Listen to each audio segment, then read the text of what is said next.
Hello friends, welcome to சாச்சி சமையல். ருசியின் ரகசியம் உங்கள் வீட்டிலேயே. நம்ம இன்னைக்கு என்ன பார்க்க போறோம் அப்படின்னு பார்த்தீங்கன்னா, ரொம்ப டேஸ்டான ஆட்டு ரத்த பொரியல் எப்படி செய்யலாம் அப்படின்னு தான் பார்க்க போறோம். நம்ம வீடுகளில் அடிக்கடி எடுக்காட்டாலும் என்னைக்காவது ஒரு நாள் எடுத்து சாப்பிடும்போது ரொம்ப டேஸ்டா இந்த மாதிரி செஞ்சு சாப்பிடுங்க. செம்ம சூப்பராக இருக்கும். இப்போ வாங்க அந்த சூப்பரான டேஸ்டான ஆட்டு ரத்த பொரியல் எப்படி செய்யலாம் அப்படிங்கிறத பார்க்கலாம். ஃபர்ஸ்ட் நான் இன்னைக்கு கடையில் கேட்டு ஒரு ஆட்டு ரத்தத்தை நல்லா ஃப்ரெஷ்ஷாக வாங்கிட்டு வந்திருக்கேன். இப்போ இந்த ஆட்டு ரத்தத்தை என்ன பண்ணலாம் அப்படிங்கறத பார்க்கலாம். வாங்கிட்டு வரும்போது கட்டியா தான் இருக்கும். ஆனா நீங்க பாத்திரத்துல போட்டு வைக்கும் போது இந்த மாதிரி தண்ணி அதுல இருந்து லீக் ஆயிடும். இப்போ இந்த ஆட்டு ரத்தத்தை நம்ம நல்லா கரைக்கணும். அதுக்கு இதுல ஒரு ஸ்பூன் அளவுக்கு உப்பு போட்டு கையை வச்சு இது மாதிரி நல்லா கரைச்சிங்கனாலே ஆட்டு ரத்தம் நமக்கு நல்லா கரைஞ்சு கிடைக்கும்.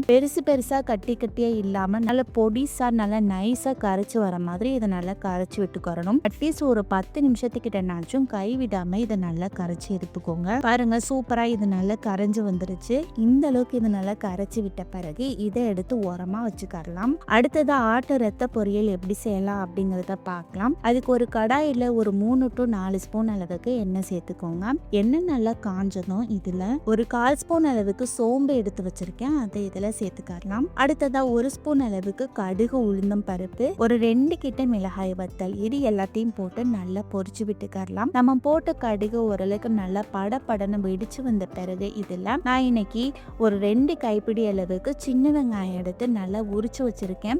ஆட்டு ரத்த பொரியலுக்கு பெரிய வெங்காயத்தை விட சின்ன வெங்காயம் போட்டு செஞ்சீங்கன்னா சூப்பரான டேஸ்ட்ல இருக்கும். இப்போ வெங்காயத்தை அதுல போட்டு அதோட பச்சை வாசனை போற வரைக்கும் நல்லா வதக்கி விட்டுக்கலாம். வெங்காயம் வதக்கிட்டு இருக்கும் போது இதுல கொஞ்சமா கருவேப்பிலையும் போட்டு நல்லா சேர்த்து வதக்கி விடுங்க. பாருங்க, வெங்காயம் அதோட பச்சை வாசனை எல்லாம் போயிட்டு நல்ல ஒரு கண்ணாடி பதத்துக்கு வந்துருச்சு. இந்த டைம்ல இதுல ஒரு 1/2 ஸ்பூன் அளவுக்கு மஞ்சத்தூள் போட்டு அதையுமே சேர்த்து நல்லா மிக்ஸ் பண்ணி விட்டுட்டு நம்ம கரைச்சு வச்சிருக்கிற ஆட்டு ரத்தத்தை எடுத்து இதுல ஊத்திடலாம். இப்போ அந்த வெங்காயம் அந்த ஆட்டு ரத்தத்து கூட நல்லா மிக்ஸ் ஆகுற மாதிரி கிளறி விட்டுட்டு மூடி வச்சிருங்க. இது ஓரளவுக்கு நமக்கு நல்லா வெந்து வரட்டும். இப்போ ஒரு 5 நிமிஷம் ஆயிடுச்சு. ஓபன் பண்ணி பார்க்கலாம். பாருங்க, அதோட கலர் எல்லாம் நல்லா மாறிட்டு சூப்பரா நல்லா கட்டியா மிக்ஸ் ஆகி வந்துருச்சு. இப்போ கரண்டியை வச்சு ஓரளவுக்கு நல்லா கிளறி விட்டுக்கோங்க. மேலோட்டமா வெந்தாலும் உள்ள நமக்கு இன்னும் வேகாம தான் இருக்கு. அதனால அடுப்பு ஓரளவுக்கு நல்லா மீடியம் ஃப்ளேம்ல வச்சு இதை நல்லா மிக்ஸ் பண்ணி விட்டுட்டே இருங்க. அதோட கலர் நல்லா மாறி நமக்கு நல்ல கருப்பு கலர் ஆகுற வரைக்கும் நல்லா மிக்ஸ் பண்ணி விட்டுட்டே இருக்கணும்.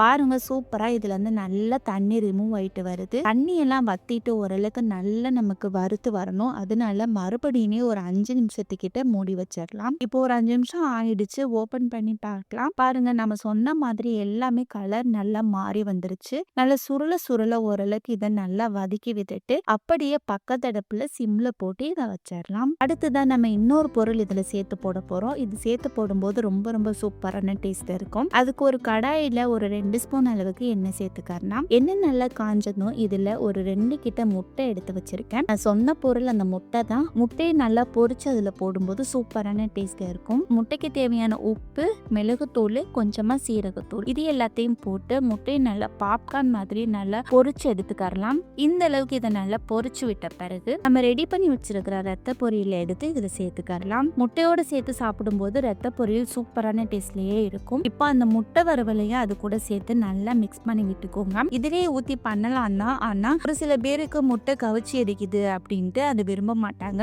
அதனால தனியா பொரிச்சு இதுல சேர்த்துக்கோங்க. கொஞ்சம் கூட கவிச்சி இல்லாம நமக்கு சூப்பரான டேஸ்ட்ல இருக்கும். இந்த அளவுக்கு இதை நல்லா வறுத்து வந்த பிறகு இதுல ஒரு ஸ்பூன் அளவுக்கு ஜீரகம் எடுத்து வச்சிருக்கேன். அதையும் இதுல போட்டு அது கூட சேர்த்து நல்லா மிக்ஸ் பண்ணி விட்டுக்கலாம். இப்ப பாருங்க, தண்ணி எதுவுமே இல்லாம தண்ணி எல்லாம் நல்லா வத்திட்டு ஓரளவுக்கு எல்லாமே வறுத்து வந்துருச்சு. உதிரியா இந்த மாதிரி இருக்கணும். இந்த அளவுக்கு வறுத்து வந்த பிறகு கடைசியா இதுல கொஞ்சமா கொத்தமல்லி இலை தூவி அதையுமே சேர்த்து நல்லா மிக்ஸ் பண்ணி விட்டுட்டு நீங்க சர்வ் பண்ணிக்கலாம். சூப்பரான டேஸ்ட்ல ஆட்டு ரத்த பொரியல் ரெடி. செம்ம டேஸ்டா இருக்கும். கண்டிப்பா ட்ரை பண்ணி பாருங்க. வாரத்துல ஒரு வாட்டி இல்லைன்னா மாசத்துல ஒரு வாட்டியாவது இந்த மாதிரி ஆட்டு பொரியல் செஞ்சு சாப்பிட்டு பாருங்க. உடம்புக்கு ரொம்பவும் நல்லது. குழந்தைங்களும் ரொம்பவே விரும்பி சாப்பிடுவாங்க. இந்த மாதிரி செஞ்சு கொடுத்தீங்கன்னா கண்டிப்பா ட்ரை பண்ணி பாருங்க. ட்ரை பண்ணி பார்த்துட்டு எப்படி இருந்தது அப்படிங்கறத கமெண்ட் பாக்ஸ்ல கமெண்ட் பண்ணுங்க.